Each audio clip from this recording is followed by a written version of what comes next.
It is a beautiful sunny day in Puerto Rico. You can't really tell behind us, but I'll show some B-roll for those of you watching on the video. And we're hanging at the Joel Villa today. No, the Joel Comm. Oh, that's good.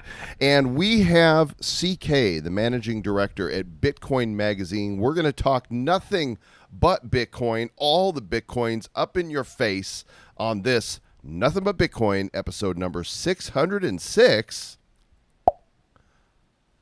of the Bad Crypto Podcast. 5, 4, 3, 2, 1, 0, ignition.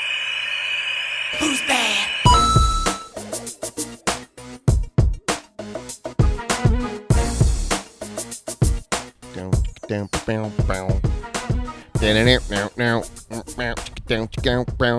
Welcome to the Bad Crypto Podcast. Joel Comm here. I wonder if people are tired of that song yet. We've been using that. Like that song I picked episode 1. Right? And that was the format of the show was different in the early days. You picked the song, and then I went in and I mashed it all up, and I was like, oh, no, we got to get a Who's Bad. So I figured out how to extract just a certain amount from that. And I'm like, ooh, we got to have a ching. And like, so we got the Mario ching. And so I mashed up this thing. I think that was on the first episode. It was episode 1. We have Ever not. since then. Well, I don't know if we had the Who's Bad and the Ching, but we had the music there because it was 2 days from the time that we decided to do the show to the time we produced it. Ching but, is bad. But it didn't take long to get there, and here we are coming up on 5 years. I remember we did try to change the music a little bit, like probably episode 20-ish or something, and people were grumping. They didn't like that. Was you. You were grumping. They were like fans grumped in. Like no. We like Put that it back. other one. So it's probably never going to change. I don't see any reason to update it. Golden Girls didn't change. Thank you for being a bitch. That's no way to talk about Betty White. Show some respect. Oh no, it's one of those meme songs you see on TikTok. It's good. Show me some RESPCT. Find out what it means to me. It's true. So as of this recording, Bitcoin's hovering just under $40,000. About 38.8 or something. Oh, did it fall again before like? It's having a little bit of a dump. Really? Yeah, I saw, and Ethereum's like around 2,800. What? See, why you tell me these things? It just hurts my fifis. That's okay. We're in it for the long haul. Trying to create a safe space for all of our listeners. Bitcoin is at $67,000. Ethereum is almost at 5,000. Congratulations, everyone. This is future you talking. Splurge. This just don't splooge. You can splurge all you want. Yeah. Well, we're talking Bitcoin, and that's all. Well, that's primarily what we're talking about today in our interview. Conferences and the Bitcoin conference. We talk about that. So you will have confidence in the conference. Let's confer with CK. I don't know where to point because it's coming right. Splooge. Oh. Travis, did I hear that we got Louis CK on the show? What's going on? No, he actually beat it. He had to leave. Oh, so do we have a CK here? Well, we have Calvin Klein. He's actually not able to be here either. Oh man, did he leave some clothing for us? He took his underwear, right? He farted and then sprayed some cologne. We got a different CK here. His mother knows him as Christian Corollas. He's a journalist. He's the managing director of Bitcoin Magazine, but people know him as CK, not Louis CK, different CK, but he claims to be equally offensive. So we'll see if that's the truth. He's the host of the Bitcoin Magazine podcast, the Fed Watch podcast, because somebody needs to watch the damn Fed, Bitcoin Magazine Spaces, and he is one of the founders of an epic conference that takes place in Miami now called Bitcoin 2022, the largest Bitcoin conference in history. CK, welcome to Bad Crypto. Y'all, it's an honor. You can call me Bitcoin CK if you need to, but it's great to be here. BCK. I like that. That's got a certain ring to it. You should like own that. Maybe we'll see. We'll see. All right. I think I'm already owning CK in the Bitcoin space. So just maybe tack on Bitcoin in the front. All right. So it was invented here. If you're going to be equally offensive to Louis CK, offend somebody. Go do your thing. Talk about anything. Well, y'all, I have to admit, started my career in Bitcoin and crypto in 2017, and the Bad Crypto podcast was one of the first podcasts I subscribed to and started my Bitcoin journey on. So I'm offended. I'm offended by that. That's not so offensive, but since then I've gotten a lot more. Let's just call it Bitcoin only. So don't tune into much content not regarding Bitcoin, but happy to talk about, why Bitcoin only, why Bitcoin Magazine, BTC Inc. has gone that direction. And yeah, I mean, generally speaking, definitely have some strong opinions about a plethora of things in the world, including the cryptosphere. Right on. So you're the managing director of Bitcoin Magazine, and Bitcoin Magazine was founded in 2012. And you didn't get into crypto until 2017. So there's some mathiness that's not lining up here. How did you end up becoming the managing director of Bitcoin Magazine, you crypto noob? Yeah, man, I'm a noob. Yo, I have to admit, I came after the BCH hard fork. So I didn't even get the airdrop. That's how much of a noob I am. Oh, but man. I got into Bitcoin after the BCH airdrop, didn't get the airdrop, and then went to I ended up quitting my job, my fiat job, at the top of the market. Like literally, if you look at the chart, I quit 2 weeks before Christmas, and then that's like quite literally the top. That's like within 3 days of the top. So you're like, we're going to 100K right here, 2018. Yeah, classic noob move, right? Whoa. Listening to the Bad Crypto podcast, quitting my job at the top, making all the mistakes. But I ended up going to do that. We did not give you any financial advice around any. No, I was just, I take full responsibility for my wise decisions, and I have no regrets, guys. I have absolutely no regrets quitting my job at the top of the 2017 market and went to the North American Bitcoin Conference in 2018 in Miami. I don't know if y'all were there, but so I was there too. That was some shenanigans. Like, I don't know if y'all remember the banana coin pop up, but that one is ingrained in my memory. There was like radiology chain. There was some clowniness going on there. But I met the folks at BTC Inc. there, the former CRO who's no longer at the company, but he was there long enough to meet me, shake my hand, get my business card. I said sales, Bitcoin, San Francisco. I'm still in San Francisco, about to move to Nashville. But from there, the rest is history. Started off doing event sales, helped build the Bitcoin conference, jumped over, helped run things at Bitcoin Magazine, starting from podcast to video to now I'm leading up the media business altogether. So it's a great time. I work with a lot of OGs that were here since the beginning. It's a pleasure and a dream to just get to Bitcoin every single day.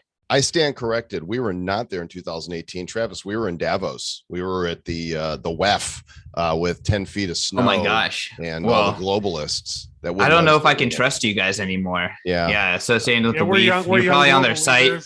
Yeah, you go to the WEF site, and then there's the Bad Crypto podcast. So I might have to jump off this one, guys. Yeah, Can't be affiliated. We weren't officially affiliated with WEF. It was all. Yeah. It was the very first big crypto. They had what was it, the Crypto House or something? Yeah. And there was all these awesome people. So it was a simultaneous event happening at Davos. Wild World. We didn't get added to the campus. No, we would not pass. No, they would. There's no way we would pass. I don't know. I think Travis, he definitely could pass. For what?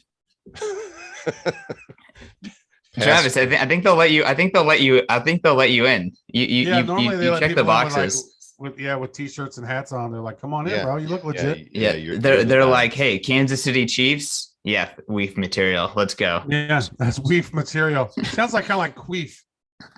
I'm offended. I'm just a little. You should be right now. That's good. You should be. So we long lost all of our female listeners. Long ago. Are you a pure maximalist now? Like you got no time for anything that's not Bitcoin? So personally, I think that everything is Bitcoin. So I definitely have a very different view of this entire space. Than let's just call it most maximalist. So I'm so Bitcoin maximalist that I think that like Bitcoin is at the center of this entire ecosystem. It is, but that does that make it everything?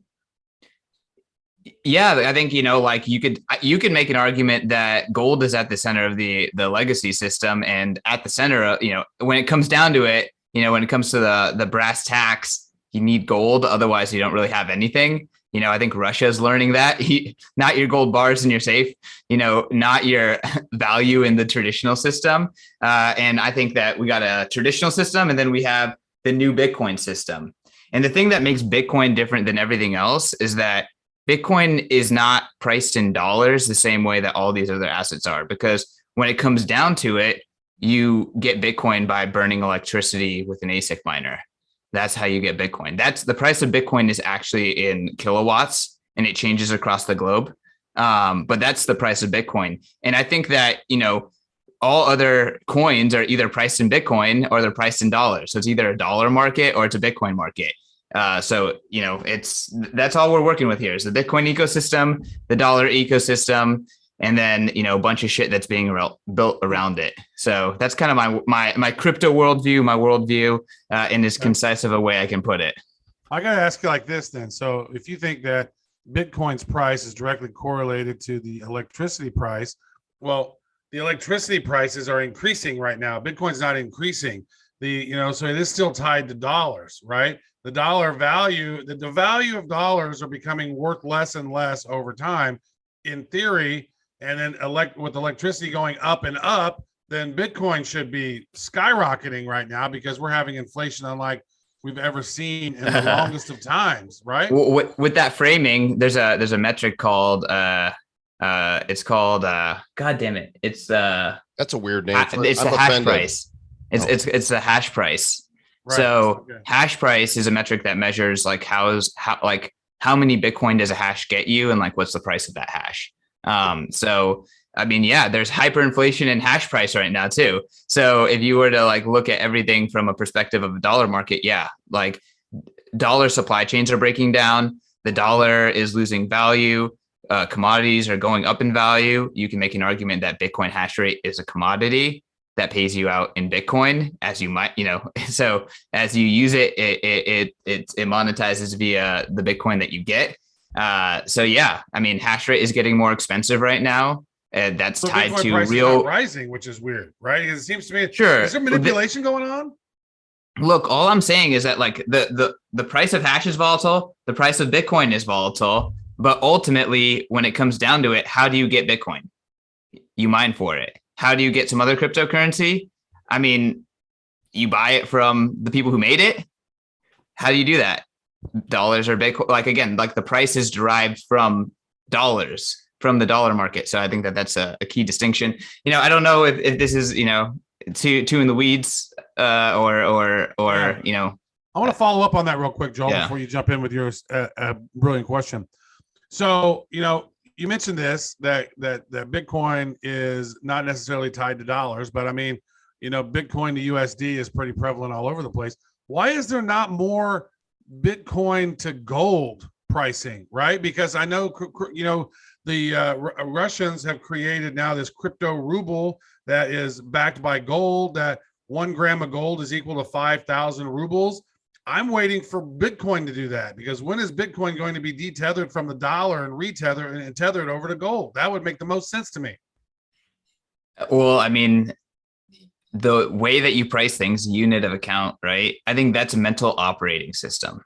And the majority of the world is not on the ounces mental operating system of value. They're on the dollar mental operating system for value. So that's the battle, is like the dollar standard. The world is central banks across the planet are trying to get off that, right? You listen to Christine Lagarde, who's the head of the ECB, she's creating the CBDC of Europe to battle tether, to battle dollars, right? The world, like everyone's mental operating system is in dollars. And until you download a new mental operating system, whether it's gold, maybe that's a really legacy mental operating system, or whether it's Bitcoin. Hey, I am a Bitcoin maximalist because I'm on the mental operating system of Bitcoin. I value my life in Bitcoin. I make choices based on how many sats is this going to get me. And I see things from a Bitcoin bias intent, and it just completely changes my worldview. 1 Bitcoin equals 1 Bitcoin, infinity divided by 21 million. That's how I see the world. So until you get people to change, until you get institutions to change, until you get contracts to change, you're not going to price things differently. So I don't know what the future looks like. Maybe the future is priced in ounces, and you'll have Bitcoin to ounces ratio as like the way that people measure it, or maybe the world is priced in sats, and then you're going to have Bitcoin to everything else. That's what I think. That's why you could call me a Bitcoin maximalist, but I'm not like a Bitcoin maximalist as in like shame on you for doing something. I'm just like, hey, Bitcoin's a big deal. You should probably buy and hold some, use your gains in whatever you're doing to get some Bitcoin.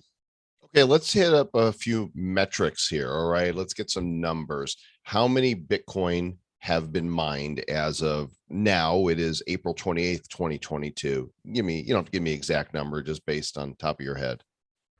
I believe we just broke the 18 million Bitcoin have been mined. And the specific number I just pulled it up is, sorry, I didn't mean 18 million. I meant 19 million. Okay. So the specific number is 19,224,831.25 Bitcoin have been mined. And we are mining additional 6.125 Bitcoin every single 10 minutes, roughly. And the last Bitcoin will be mined when? 2140.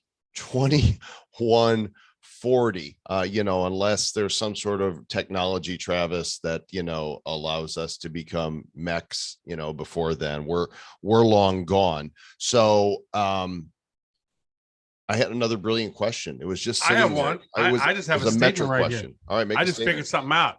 So right now, Bitcoin's worth about $39,950.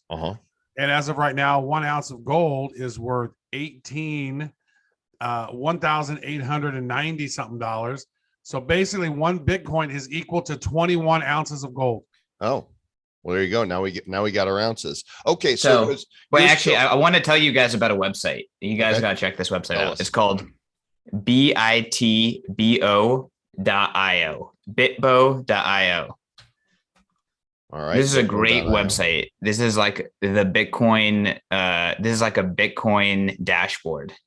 So you go to bitbo.io. So we talked about like, what's the Bitcoin price? It's there. What's the market cap? What's the sats per USD? It's all at the top.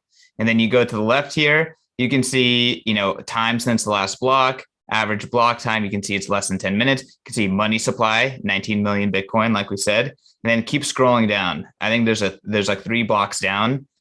There's actually, I apologize. Yeah, there's a lot of data, but actually, if you look up to the right, there's Bitcoin priced in gold, Bitcoin priced in gold. Yeah, so here's all your gold data. Travis, so there's some good stuff here. So that's interesting. Bitcoin to gold parity. That's an interesting. 12 trillion. That's nuts. This is pretty interesting. Bitcoin to gold parity is $630,000 Bitcoin. All right. So what is your best estimate? Like, let's break down the Bitcoin supply a little bit, some more numbers, because numbers are fancy and fun. How many do you believe conservatively are lost forever in old wallets, lost wallets? What's an actual, is it 2 million? Is it 4 million? It's at least 55. I'm trying to look on Bitbo and see if they have a Bitcoin lost metric. A lot of people have like some pretty solid estimates, but I've heard anywhere from 4 to 6 million coins are lost. So if you look at so if you look at we have 19 million coins, potentially up to 6 million lost, maybe even more. That's 13 million coins. So let's be conservative. Let's say 4 million lost, right? That brings us down to 15. And one more number I want to hit on. How many do you believe are in super strong hands that they just ain't selling? They're riding this thing all the way to, 1 million. Well, 1 million is nothing in my book, Joel, but I don't know. Again, like there's some on-chain metrics that, they try to estimate that. But right now, along those lines, there's a metric called illiquid supply. So there's liquid supply, and then there's illiquid supply. Illiquid supply, I believe, is coins that have not moved in at least 3 months. And then they actually have metrics for coins that have moved in over a year. So in terms of over a year, it's at its all-time high. So, that shows a lot of like conviction is you have not moved the coins in a year despite all the volatility. but those numbers are just growing and growing. And we're seeing that the illiquid supply for the very first time is actually outpacing the growth of liquid supply. So that's never happened in Bitcoin's history, is that the price that hasn't moved, or the coins that haven't moved, is growing faster than the coins that are moving. You just said $1 million is nothing in your eyes. So what do you think, when it's all said and done, not financial advice, but where do you think Bitcoin is going down the road? Oh man. So where I think it's going, and this is not financial advice, you can do the math in your head, but I think that we're on a fiat global monetary system.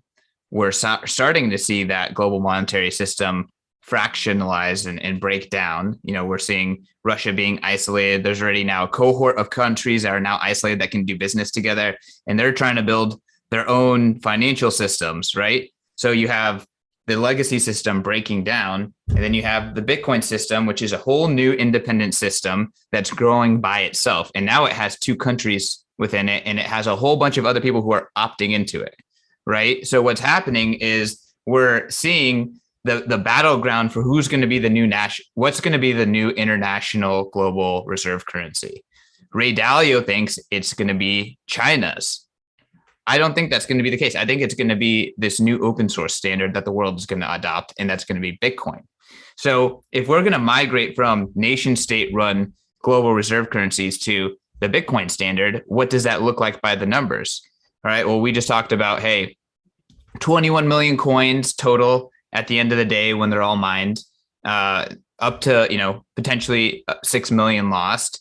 So that's 15 million coins. So let's divide all human value up by, that amount of coins.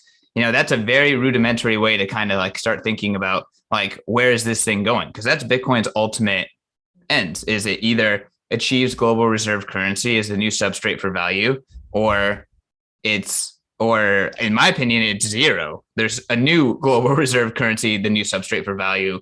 Bitcoin's just an asset. Bitcoin is this thing that people just don't care about as much. So, I mean, I think it's, well, I would say it's the other way around. It would be divide the world's value divided by 15 million coins. No, I was saying, so 15 million Bitcoin divided by 75 billion or 7.5 billion people. Is that what I did? Did I do the math wrong? Because I do things. Oh yeah. So yeah, no, you did that right. You 100% did that right. So that means like if everyone got their fair share, they'd get 0.002 Bitcoin. Right. There you go. So that's how many Satoshis is that? That's like, okay, if you want to say the entire planet's population gets their fair share of Bitcoin, divided up evenly, it's that. But obviously there's power dynamics, right? Right. Of course. You have to apply a power distribution and then find the median. And that's what people are actually going to get. And it's going to be way, way, way, way lower, right? Than 0.002, probably 0.00002. Yeah. And that's what the average person is going to end up getting. It sounds to me like also all I'm trying to say is that it's going to be big. Like, take all value divided by this new system. Yeah, Bitcoin has 8 decimal points right now, but they said they're not going to create new Bitcoin. But what they could do is maybe move the decimal point down the road, so there's 10 or 12. They can always add more decimal points. And actually, in the Lightning Network, there's already, they call it millisatoshis. So you can already use under sat within the Lightning Network. I've never heard that, a millisatoshi. Yes, so 1,000 additional Satoshi. So 12 decimal points total then. So, I mean, look, all I'm saying is that, you can always divide Bitcoin down more. That's all it takes is a soft fork. So this thing, like, again, the dollar standard is scaling to the entire planet with just 2 decimal points. Mm-hmm. So like the Bitcoin standard is very like scalable from a system perspective. Another example is the Bitcoin network as like a blockchain is clearing about as much monetary volume as Fedwire. So what is Bitcoin trying to replace? It's like the plumbing, the underlying way of communicating value, on a macro level, and it's already doing that in its infancy. So I think that Bitcoin's actually going to, like, even the most. I actually have a tweet on my Twitter. It says 100% of people are not bullish enough on Bitcoin. And here's the reason why I actually think that that's true. Even the most bullish person in the world who says Bitcoin is going to go to $1 trillion a coin, they're not bullish enough. You know why? Because I think that Bitcoin is actually like, it is evolution. It's not an upgrade on the monetary system. It's a complete game change on how to communicate value for the world.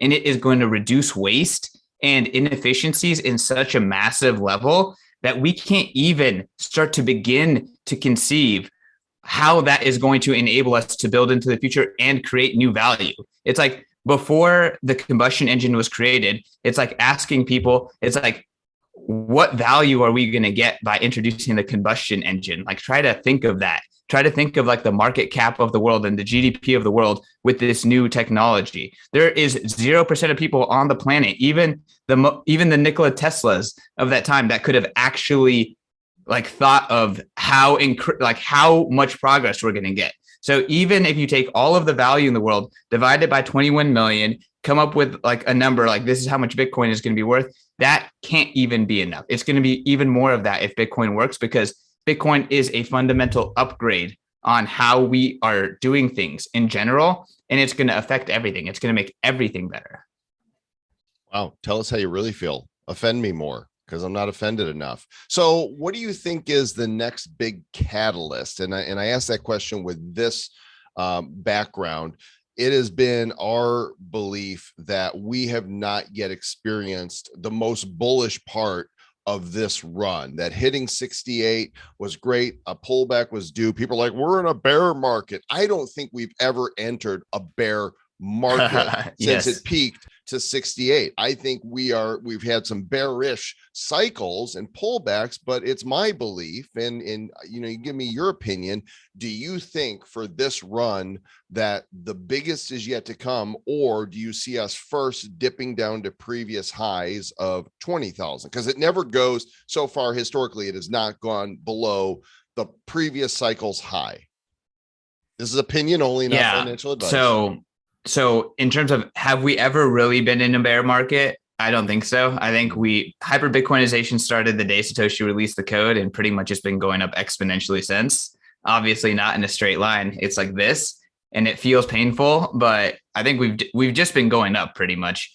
But with that being said, like if you zoom in a little bit to the 4-year cycles, I think the 4-year cycles are intact. We are quote unquote in a bear market based on, like, you could say the 4-year cycles.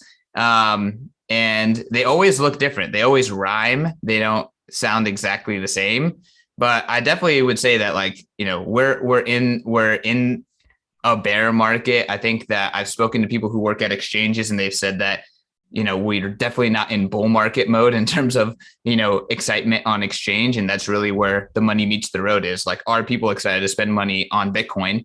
And the people who run exchanges are saying, no, we're back in, apathy mode. The excitement is no longer there. So I think we've gone far enough to say, like, hey, this is probably a quote unquote Bitcoin bear market now. If the cycles are still intact, there's 2 years away from the next halving. So unless something changes massively fundamentally, and we haven't seen any, we have seen yes and no of that.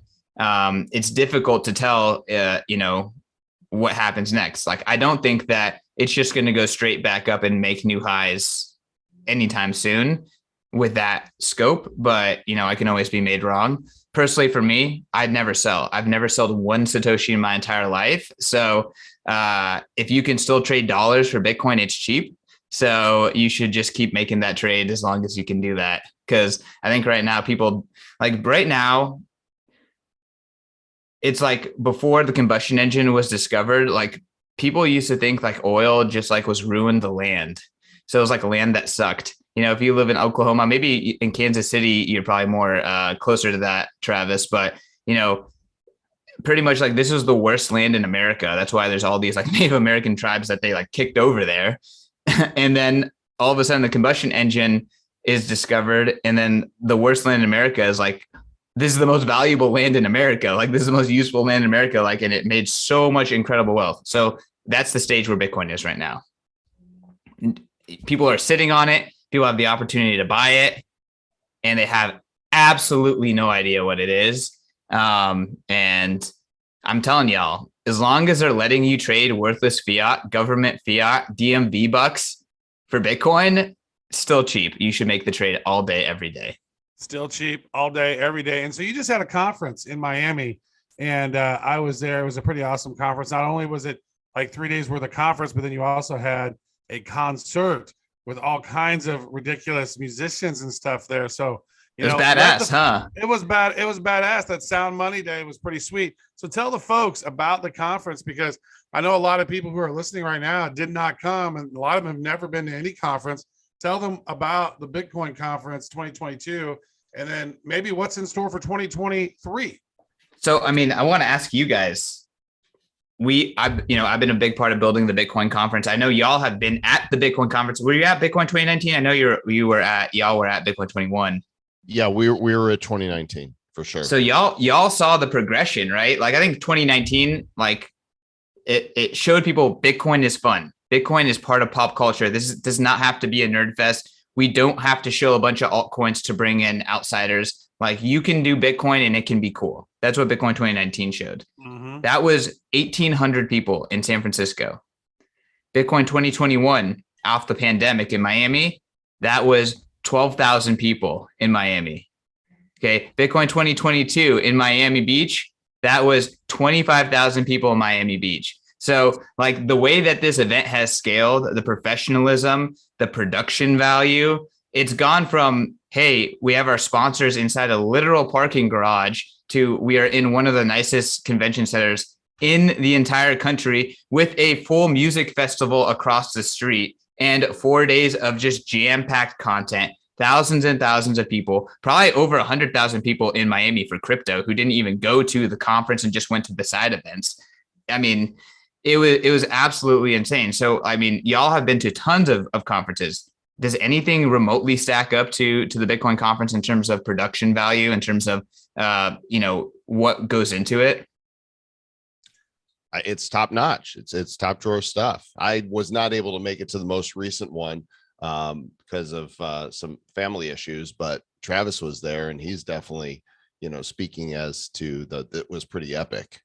It reminds me of, like, at this point, like a Web Summit. Not quite the level of Web Summit, but pretty damn close. Like, so it's like, so I would look at it like this: as here's a crypto event, and then here's the other world-class marketing and technology events. It's at the point now where they're on par with each other, right? And I think that, I don't know how many, I know Joel's been to probably over 200 conferences. I probably close to 500 conferences. I know I've spoken personally at over 160 conferences. Did not speak at Bitcoin 2022, but we did go as press. But I've seen them all over. There's a ton of people. It was engaging. It was interesting. Everybody, those food trucks were spectacular. And so I ended up having one of the whale badges, and see the food and the opportunities and the places where you go in and the people you can go and see. It was just, the networking was just spectacular. And I think with all the side events that were going on, all the different things, like, by the end of day one, I had almost lost my voice. So it's like, I'm not drinking because all these events are so freaking loud. Like, all these side events, I don't know what it is about these DJs who want to play super loud music when people are trying to network, but they need to tone their little volume down just a little bit so people can talk. But it was spectacular. So many great events happening all over the place. And I think you guys did a stellar job. Those are some nice words, Sir Lord Travis, that you said right there. Yeah, no, thank you very much. I know that y'all go to all the events, so that's why, I do not take the kind of words lightly at all. But yeah, well, I would say this is that I normally only go to events that I speak at, and this was an event that I wasn't speaking at and still went. Well, we'll fix that for next time. Yeah, we got to fix that. So we'll talk to some folks, but yeah, man, generally speaking, it's amazing to get the positive feedback, especially from longtime crypto technology folks like yourselves, who again have been to a ton of different events as the internet has evolved. I don't take lightly the fact that y'all are internet pioneers, and now you're in this space, and we put on something that y'all enjoyed. But yeah, I mean, it was a great time. It's humbling to me to go from 1,800 to 25,000 people in effectively 4 years with 3 events. Incredible. And yeah, I mean, we're just trying to make Bitcoin fun. We launched the Bitcoin 2019 event with a blog post saying, make Bitcoin fun again. So when I started listening to y'all's podcast, y'all, always are having fun, but it was a dicey time in Bitcoin. There was the Bitcoin hard fork, which was Bitcoin Cash. There was Bitcoin SegWit 2x. People were arguing about like how to, the miners in Asia hated the developers in the West. And there's like a lot of drama. And after 2018, the drama continued into 2018. And after 2018, our CEO, David Bailey, he said, Bitcoin was fun when I joined Bitcoin. Bitcoin was about the most exciting, most innovative people in the world coming together to build a common platform for the world and for people to help make lives better. And that's fun. And let's make Bitcoin fun. That's why we launched Bitcoin 2019. And again, it's just blowing up to this size. Now it's like, how do we make it more interesting? Like, how can we one up ourselves? How can we out innovate this conference space, make it more Bitcoin, and disrupt ourselves, if you will, before someone else does, right? Because we weren't the number one conference in Bitcoin and crypto before, Bitcoin 2021. And we're trying to say, not get complacent, if you will. Right. So, now that you see all the stories that are happening, what do you think is the biggest story in Bitcoin so far this year? And what do you think we can expect to see, as the rest of the year proceeds?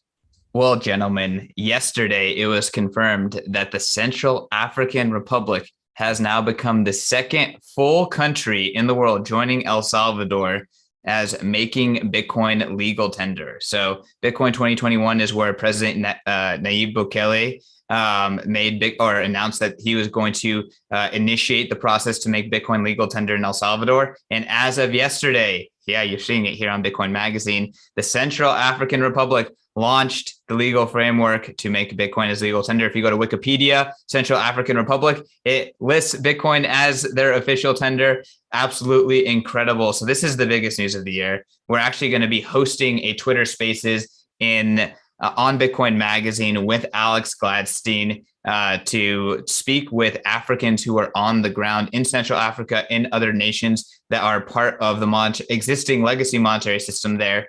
And that we're going to bring some more details to that. So that's by far the biggest news. And again, gentlemen, I'm sure you heard the word hyper Bitcoinization. I said we've been in a bull run since Satoshi released the code. I think we've been in hyper Bitcoinization since Satoshi released the code. And this is the next big domino, medium-sized, small domino to fall in hyper Bitcoinization. This is country number 2.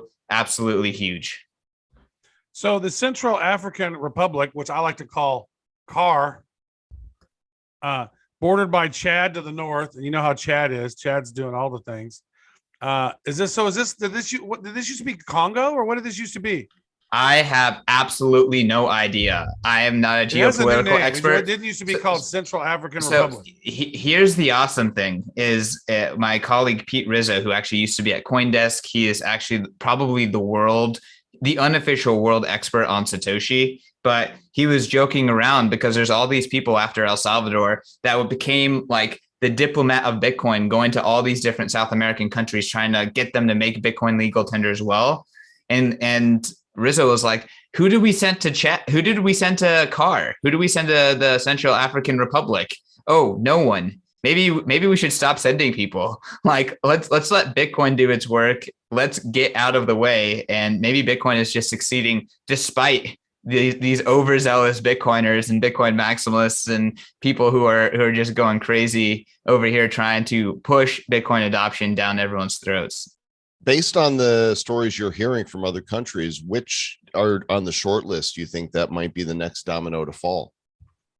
I mean, this is not officially legal tender, but it has to go without saying that, in Ukraine, they fundraised an enormous amount in crypto and Bitcoin, but they're also making it difficult or illegal to to buy Bitcoin and crypto with Ukrainian currency. So here's an example of a country that's bent like where the government is benefiting from crypto, but they're stiff arming their citizens from using it. Another one of those is Venezuela. Another one of those is Cuba. So we're starting to see the ones like El Salvador and CAR who are, effectively bringing Bitcoin to the people and making it accessible. And then we're seeing the ones who are like, hey, they're not a part of NATO. They're not a part of the legacy financial system. They're starting to use sound money, digital permissionless sound money, and benefiting from Bitcoin, but they're not going to start letting their citizens use that. No, they want their citizens to be trapped in their fiat Ponzi still. They want to force their citizens to do their bidding. So we're seeing that Bitcoin's a tool. Thankfully for those citizens, they can escape their fiat into Bitcoin as well. And it's a tool that's open to everyone. But governments aren't just going to start behaving nice. Like people think like, oh, hey, governments are good guys. Like governments, Bitcoin's going to make them good. Like, no, like Bitcoin's this neutral thing. Bitcoin's a tool and governments are going to government, so it's going to be really interesting to see how this stuff plays out. So you say that, Bitcoin's never been it's always been going up really since Satoshi released it. Here it is. It just dipped under 40,000, like, not financial advice, but, based on the other, chart readers and people you listen to and talk to, do we think that Bitcoin's going to go down more? Is it going to go back up? Do we have any clue? You don't give any prices? So predictions. I said I think we're in a bear market, so we could probably see sideways to down for a while unless something changes fundamentally.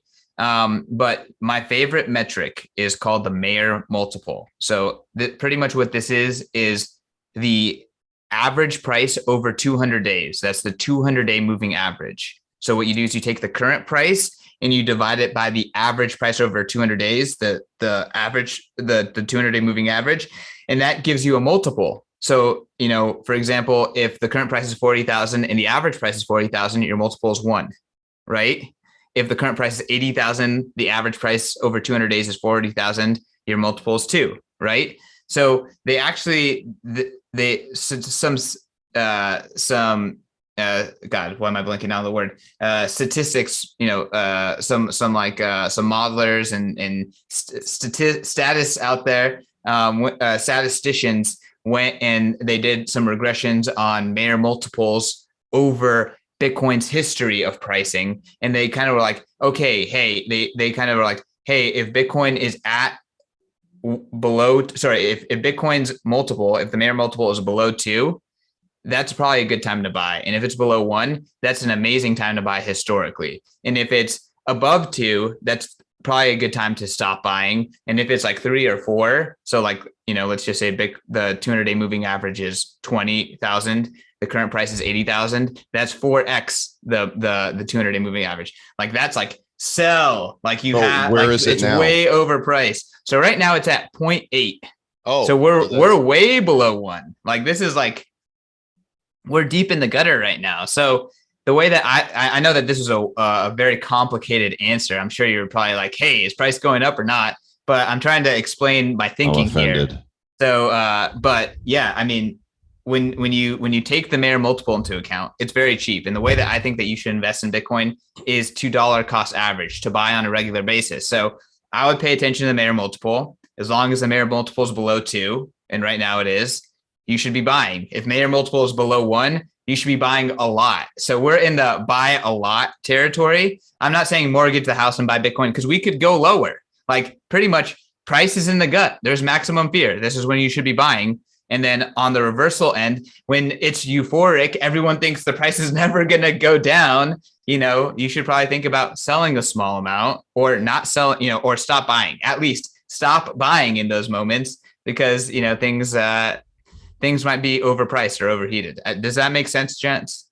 I believe so. The court is satisfied. Sir Lord Travis, any further questions? Man, I just want to say, it's been great chatting with you. I think your conference was spectacular, and the magazine that you gave out, that was a nice big thick. I don't know who reads magazines anymore, but it was really nice to hold. It's a collector's item. We got it in the back here too. Yeah, it's a collector's item. Very nice. I thought it was spectacular. You guys doing great stuff over there. We really appreciate you coming on, and we look forward to finding ways to work with you more in the future. Good sir. Thank you very much to all the listeners. Y'all can get pre-sale tickets to the Bitcoin 23 conference. We don't have a date. We don't have a city, but you can still buy tickets on the cheap. So, Travis talked about he had the whale pass. Like if you were to buy whale passes the day before Bitcoin 2022, you would have dropped $18,000 on that bad boy. So don't recommend that. If you're going to go buy a VIP ticket, buy it now. The ticket prices are much, much cheaper. You can actually get a GA ticket, which is currently $250. So I really recommend buy the pre-sale tickets. We're very close to selling out. We'll probably sell out in the next week or so. So get your pre-sale ticket. That ticket is guaranteed to go up in value. It's programmed in. So we're going up. We're going up in price every single month. As we get closer to Bitcoin 23, we're going to be announcing a location. We're going to be announcing a date, and we're going to be announcing a lot more details for this event next year. I would say go to Miami again because it's such a great city. You never know what kind of pandemic-y crap is going to be pulled, but it's not going to be pulled in. We love Miami. Here you just had all these people come to Miami. It seems to me that Miami is the place to be, my man. And I think we they love gave me Miami. the wrong wristband because I did not pay for $18,000 for a wristband. I think they're supposed to give me the industry pass or whatever, but they gave me that one instead. And I didn't. Well, don't tell me that, but let me just tell you this, Travis. I hope that our people at the ticketing booth just recognized you, understood who you are. Do you know who I am? They understood who you are, and they were like, "Hey, we're gonna make the smart heads up decision to make sure that this man has a VIP pass." That's good. He's just. I hope you're Travis offended. Wright. Director of humility or something. Bitcoinmagazine.com, the website, bitbo.io in our show notes for you to check out, and b.tc. How's that for a domain to check out the conference? CK, thanks again for coming on. We do appreciate you, good sir. Gents, it's an honor and a pleasure, and I hope to see you both in person at Bitcoin 23. We were there, but now we're still here. It's like we haven't left at all. It's like because we didn't. We just paused for a couple seconds. I hope that we can do something really cool with Bitcoin 2023. It'd be fun to do a meetup with several of you peeps, and do we a show. should have some shindig of some sorts for our 5-year anniversary on the 18th of July. Of July. Well, do you want to do it at the Travilla? Should we do it at What the do you Travilla? want? I don't know. Hey, how about this? How about if you think you would like to party with us in Puerto Rico, right around the third week in July, send us an email. February, July. February. In July, at the Travilla in Luquillo, Puerto Rico. It is a Sunday. No, the 18th is a Monday. The 16th is a Saturday. Well, we could do that because we could do it on the 16th because that's the day we had the idea that we did it. It's the day it was born. That was the day it was born. We gave birth to a bouncing baby podcast. Yeah. Yeah. So if you would like to hang out with us for a party that weekend, then send us an email to badcryptopodcast@gmail.com. Of course, we'll need to do FBI background check on each one of you. Each gonna have to buy a $5,000 NFT. That's not true. That's not true. We won't charge for you to come hang with us. Well, he just see how quickly he offered it up, like my house. Like, hey, we'll do it at the Travilla, right? Okay. You've got the party place for it. You got the pool. And I've not actually had a party there, so it'd be fun. It'd be the 5-year bad crypto party right there at my house. Well, I mean, we're gonna party no matter what. Yeah. So if you want to join us that weekend. There's an airport here. You just fly into San Juan. It's about 45 minutes from San Juan Airport to Travis's place. Actually, the Travilla is about 35 minutes away. Oh. Yeah, but you can get a hotel somewhere, an Airbnb, somewhere around. Yeah. In other words, don't stay with Travis. Oh, and he'll tell you where to get pinchos. Oh my gosh. He's got the pinchos over. hookup. You don't know what pinchos are? They are basically chicken kebabs, barbecue chicken kebabs with barbecue sauce and a little spicy sauce. Oh man, they're so good. I may or may not have had some already today. Maybe I probably have. You just did, and then you went. Then you were like, before we recorded, I need to go pinch one. Yeah, I did. I ate some pinchos and then pinched one, and it had corn in it. Oh my gosh! And on that note, what a perfect way to end this show. But I used poopery, so there was no smell because I wanted to be nice because I heard Joel's house. It smells. It didn't smell at all. It's beautiful. Smells. My mom would like. She's funny, but she would like rip one nearby. She's like, what? I was like, you just farted near us. She's like, no, it was just air. I was like, yeah, air that's been in your ass air. she's like, So poopery kind of creates this layer and keeps it underneath. Keeps the ass Can air. you imagine what it smells like in that water below the level that the poopery in is? Like Yeah. that is like instant death for it's like anything. swamp ass. Like if you're in Florida and you're worried about an alligator coming up your toilet to bite you in the butt, just potpourri, you know, take a dump, and that'll kill anything in the good. sewage. The potpourri actually sounds nice and fragrant. It's poopery. It's, yeah, and so does my poo because it's just ass hair.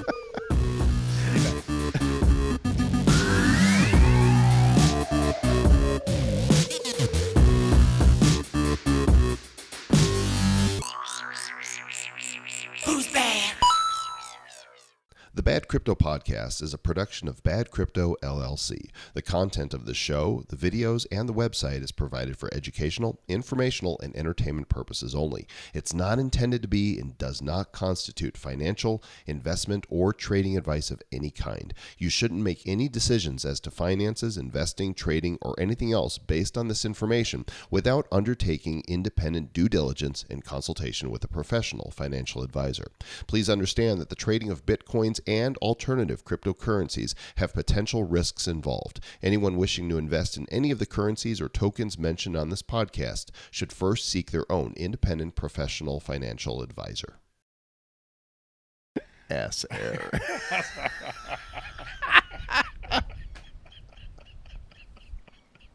It's true. Ass air. That's what I said to her. That was funny. It was funny. It was my Uncle Mark and Uncle Jeff were there too, and she literally came to come sit by, and she just ripped one, and I was like, "What? That was disgusting." I have great respect for your mom now. I mean, it takes a very strong, bold. That your mom is a true feminist. Women can do anything, True. including ass air around anybody. Yeah, it's so good. She didn't call it ass air. She just called it. It's just air. I was like, no, ass air. You leveled it up. Yeah. Nicely done. Yeah. Mm.